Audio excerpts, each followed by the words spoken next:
Hello students, my name is Naveen and welcome back to our YouTube channel. So in this tutorial we will learn the two important function of NumPy. The first function is linspace function and the second function is I function. So सबसे पहला जो linspace function है उसकी बात करें कि वो क्या करता है. Linspace function creates evenly spaced array.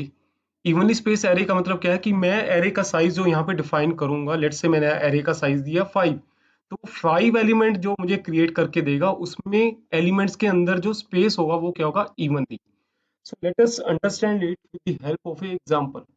So first of all I am going to import the numpy module. Import numpy as np. So with the help of np I'm going to use the linspace function. तो मैं लिखता हूँ np dot linspace, right. तो ये जो function है मेरा, ये फंक्शन मुझे एक जो ऑब्जेक्ट रिटर्न करेगा वो किस टाइप का होगा, एरे टाइप का. So I am going to capture it in one of my variable my arr, right. अब इस linspace फंक्शन के आर्गुमेंट क्या है, so let us see that. The first argument is the starting value. Second argument जो है वो क्या है कि मुझे जो फंक्शन है जो स्टार्ट करना है उसकी वैल्यूज को स्टार्ट 1 से लेके कहाँ तक स्टॉप करना है. So second is the stop and the third argument is num. ठीक है, और उसकी वैल्यू मैं लिख लेता हूँ बाय डिफॉल्ट. लेट्स से मैं इसकी वैल्यू ले लेता हूँ 5, राइट. तो सबसे पहले मैं क्या करता हूँ, ऐसे प्रिंट करता हूँ for the better understanding, right. तो प्रिंट करके ही हम क्लियर करेंगे से कि ये फंक्शन एक्चुअली करता क्या है, राइट. तो मैंने प्रिंट किया माई ARR को. तो मेरे को ये क्या करेगा, 5 एलिमेंट रिटर्न करेगा. There you can see I have 5 elements here.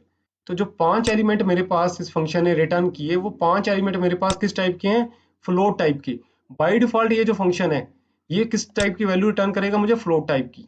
और कितनी value, num is equal to 5. तो यहाँ पे आप देखिए 5 वैल्यू दी, 1 point, that means it is a float value. Second value, this is the third value, fourth value and this is the last fifth value.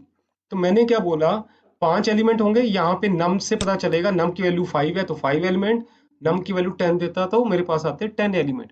और उसके बाद मैंने बोला कि मेरा ये फंक्शन स्टार्ट कहाँ से हो, मैंने बोला कि स्टार्ट फ्रॉम दी 1. तो स्टार्ट ये 1 से हो रहा है.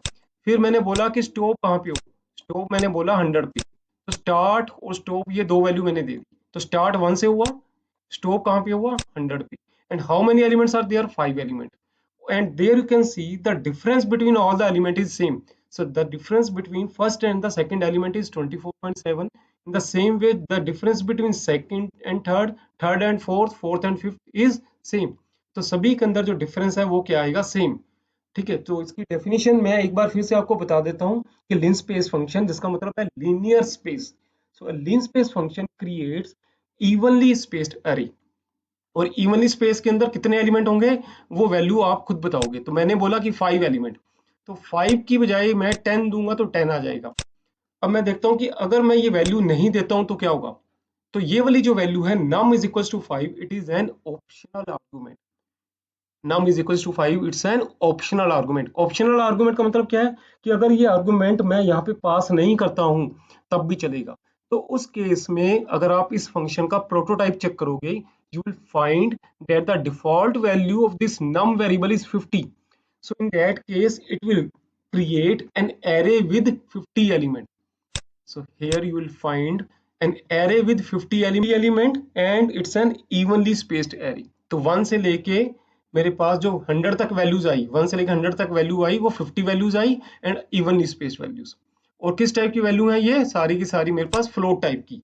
और अगर मैं इसका टाइप चेंज करना चाहूँ, for that the argument is D type. और डी टाइप की वैल्यू अगर मैं ओवरराइट करना चाहूँ, आई कैन ओवरराइट. तो बाय डिफॉल्ट फ्लोट है, अगर मैं इंट कर देता हूँ तो ये ओवरराइट हो जाएगी. दैट मीन्स अब मुझे ये किस टाइप का देगा, इंटीजर टाइप की value return. So there you can see अब मेरे पास इंटीजर वैल्यूज आई 1 then 3 then 5 then 7, evenly spaced, right. तो यहाँ पे ज्यादा क्लियर हो रहा है आपको इंटीजर वैल्यूज के साथ. और उसके बाद और इसका आर्गुमेंट मैं देखूं, एक आर्गुमेंट आपने देखा ही था नम. मैं नम की वैल्यू ले लेता हूँ, नम इज इक्वल्स टू 10. ठीक है, उसके बाद नेक्स्ट आर्गुमेंट मैं इसका लेता हूँ वो है एंड पॉइंट. एंड पॉइंट जो है वो एक बूलियन वैल्यू एक्सेप्ट करता है. तो इसे मैं बुलियन वैल्यू देता हूं फॉल्स। तो व्हाट डज दैट मीन्स? पहली बात तो यह कि एंड पॉइंट बुलियन वैल्यू लेगा, बाय डिफॉल्ट इसकी वैल्यू रहती है ट्रू। और किसी भी वेरिएबल की वैल्यू जब वो बुलियन वैल्यू एक्सेप्ट करता है ट्रू या फॉल्स, तो माइंड इट कि T and F is in capital. T और एफ आपके वहां पे कैपिटल में आएंगे। एंड पॉइंट करेगा क्या? एंड पॉइंट आपने क्या करेगा, जो एंड बताया आपने 100 पे एंड हो, उसे इंक्लूड नहीं करेगा। That means it is going to return 10 element, but it will not include this value. 100 को इंक्लूड नहीं करेगा, उसके बिना ही मुझे इवनली स्पेस 10 नंबर दे देगा, right? So let us run the code first. So you will find an array integer value के साथ 10 values होंगी और इवनली स्पेस 1, 10, 20, 30, 40, 50, 60, 70, 80, 90। उसने 100 को इंक्लूड नहीं किया। And how many elements are here? 10 elements. ठीक है, तो जब आपने एंड पॉइंट को इंक्लूड नहीं करना, तो एंड पॉइंट की वैल्यू आप क्या कर दोगे? False, right? तो अब इस फंक्शन के आर्गुमेंट हम फिर से देख लेते हैं। पहला आर्गुमेंट क्या था? Starting point. Second is and point, then d type which is by default false, then num which is by default 50, you can change it, then endpoint which is by default true, you can change it to false, right?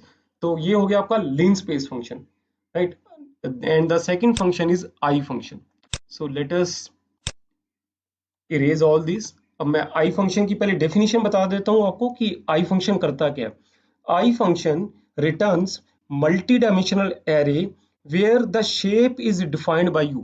तो मैं बोलता हूँ कि ये मुझे एक 2 dimensional array return करे, और 2 डायमेंशनल एरे की शेप रोज और कॉलम की फॉर्म में this will be decided by the user, right? So where all the elements are filled with zeros except the kth diagonal. तो यहाँ पे जो डायगोनल जो वैल्यूज होंगी वो क्या होंगी? 1, और बाकी सभी जगह मेरे पास क्या आएगा? 0। So let us understand this function with the help of a example. मैं लिखता हूँ np डॉट आई, और इसे मैं रो और कॉलम की फॉर्म में दो वैल्यू पास करता हूँ 3,3। ठीक है, और ये जो फंक्शन एरे ऑब्जेक्ट रिटर्न करेगा उसे मैं एक वेरिएबल में स्टोर कर लेता हूँ। My A R R is equals to N P dot I, and now I am going to print it. My A R R को मैं प्रिंट कर लेता हूँ, my A R R.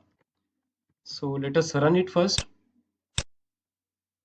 So there you can see, यहाँ पे जो मेरे पास array आया, उस एरे के अंदर बाकी सभी जगह मेरे पास जीरो है, लेकिन जो डायगोनल वैल्यूज हैं, ये वाली डायगोनल वैल्यू, डायगोनल एलिमेंट्स में मेरे पास क्या पड़ा हुआ है? 1, and at rest of the places I have 0।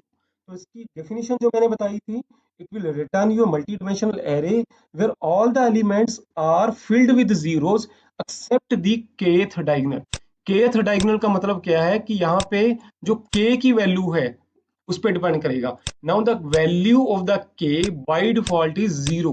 तो जब k की वैल्यू 0 है, तो ये वाला डायगोनल फिल करेगा, राइट? और जब मैं k की वैल्यू चेंज कर देता हूँ, k की वैल्यू मैं चेंज कर देता हूँ फ्रॉम 0 to 1, तब उस केस में ये वाला डायगोनल फिल करेगा k की वैल्यू 1 करने पे।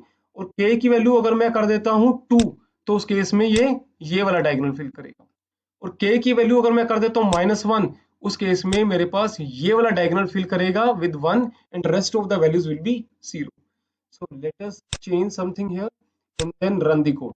मैं यहाँ पे k को इंट्रोड्यूस करता हूँ। k की बाय डिफॉल्ट वैल्यू क्या है? 0। और मैं लिखता हूँ k इज इक्वल्स टू 1। तो अपर साइड में मेरे पास जो डायगोनल्स हैं वो फिल हो जाएगा 1 के साथ, और बाकी सारी वैल्यूज क्या रहेंगी? यहाँ पे 0। सो हेयर यू कैन सी 3/3 की फॉर्म में यहाँ पे 1 है और बाकी सभी जगह पे 0 है। अगर मैं 2 कर दूंगा तो ये 1 हो जाएगा। इसी तरह से जब आप -1 करेंगे तो मेरे पास ये वाली वैल्यू और यहाँ पे 1 आएगा। तो मैं से -1 के साथ भी ट्राई कर लेता हूँ। k is equals to -1. So here you will find it. So there you can see. In places पे मेरे पास 1 फिल हुआ, बाकी सभी जगह पे मेरे पास 0 है। अब एक और यहाँ पे हम देख लेते हैं कि मेरे पास जो रोज और कॉलम की फॉर्म में मैंने बताया कि 3/3, अगर आप कॉलम का साइज नहीं भी देते हैं, सिर्फ रो का साइज आपने दिया, तो उस केस में जो भी रो का साइज है, कॉलम की वैल्यू भी बाय डिफॉल्ट उतनी ही एज्यूम करेगा। दैट मीन्स अगर मैंने 3 दिया, so it will return A 3/3 array. अगर मैं यहाँ 5 देता हूँ तो 5/5 एरे रिटर्न करेगा।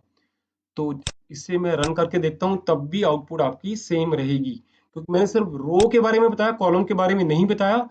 और अगर मैं बोलता हूँ कि नहीं जी मुझे 3/5 करना है, तब उस केस में आपको यहाँ पे कॉलम की वैल्यू देनी पड़ेगी। So here you can see it's a 3 by 5 array, 3 rows and 5 column. ठीक है, तो यहाँ पे आपके पास वो 1 है, बाकी सभी जगह पे 0 है। तो इस तरह से आप आई फंक्शन का यूज अपनी रिक्वायरमेंट के अकॉर्डिंग कर सकती हैं, राइट। सो स्टूडेंट, अगर आपको मेरा वीडियो पसंद है so please subscribe and like my channel, and please do not forget to press the bell icon. Then only you will be able to get the notification of the upcoming lectures, right? Thank you, student. Thank you for watching.